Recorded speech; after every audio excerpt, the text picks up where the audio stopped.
back sa aking channel. For today's video, tuturuan ko kayo kung paano gumawa ng YouTube channel using your Android phone. So, i-open yung YouTube app mo. Pag wala ka pang YouTube app, mag-download ka. I-on mo yung mobile data at your Wi-Fi. Yung bilog na nasa taas, pindutin nyo yun. Pindutin nyo rin yung switch account. Sunod is yung manage accounts.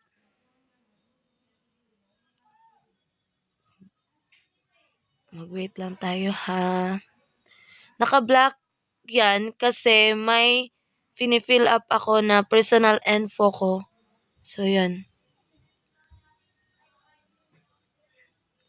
Yan. Sa mga wala pang Google account, mag-create account kayo. Yung mga meron na, fill upan nyo lang yung nasa itaas. So, mga yung bago, create account.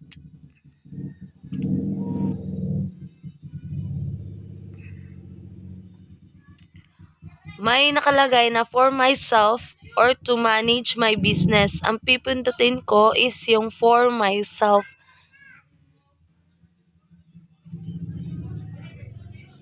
Fill up nyo lang yung first name.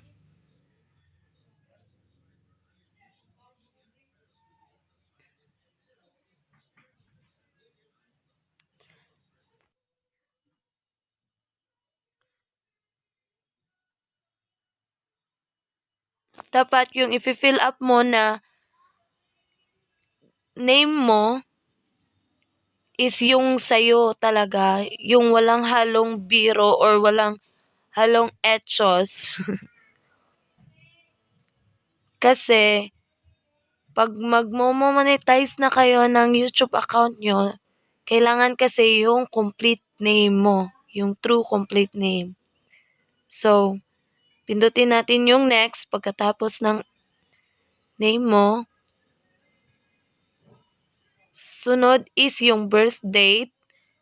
Sinampol ko lang yung year ngayon.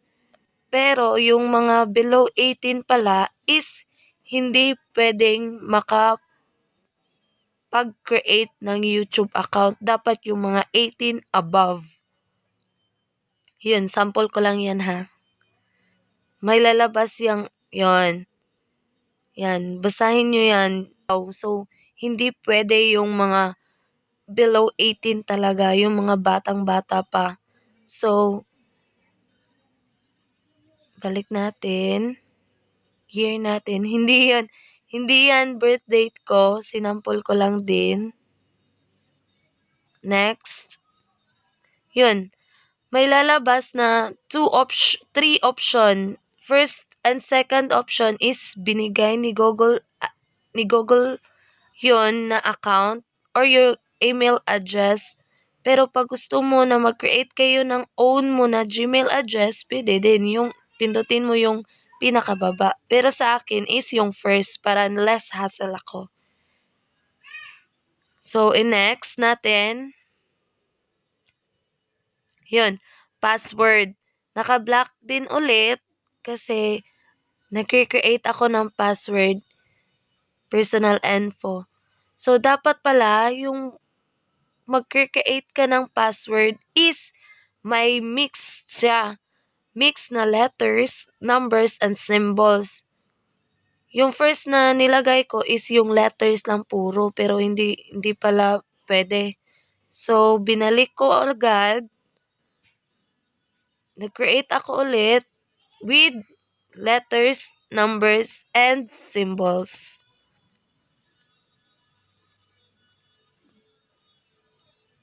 Wait lang ha.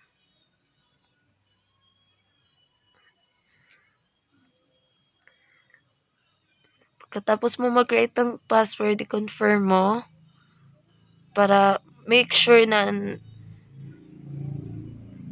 tama yung password. Yun.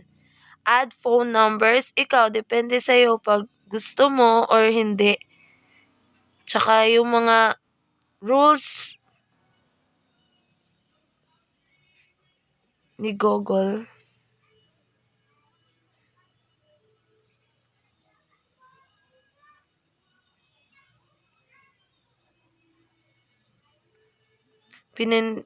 Pindutin natin yung yes, I'm in para makaproceed na.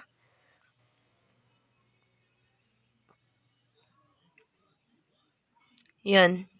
Review your account info. So, next lang, agree. Pero, pag gusto mong basahin yun, pwede na rin para make sure na makakaintindi kayo sa mga sinasabi ni Google.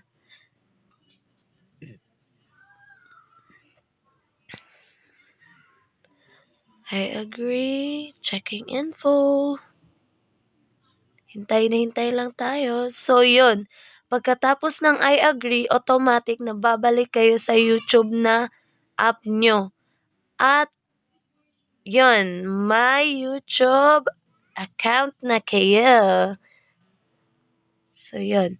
Pindutin nyo lang ulit yung M na nasa ibaba. I mean, nasa taas. At yung your channel. May lalabas na, yun.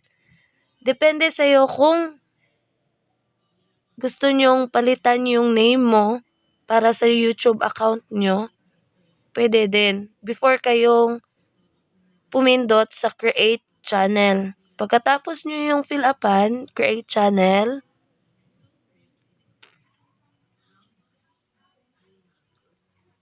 tadan! Hintay. Yun na, may YouTube account na kayo, YouTube channel, so pwede na kayong mag-download or mag-upload ng video. So, thank you!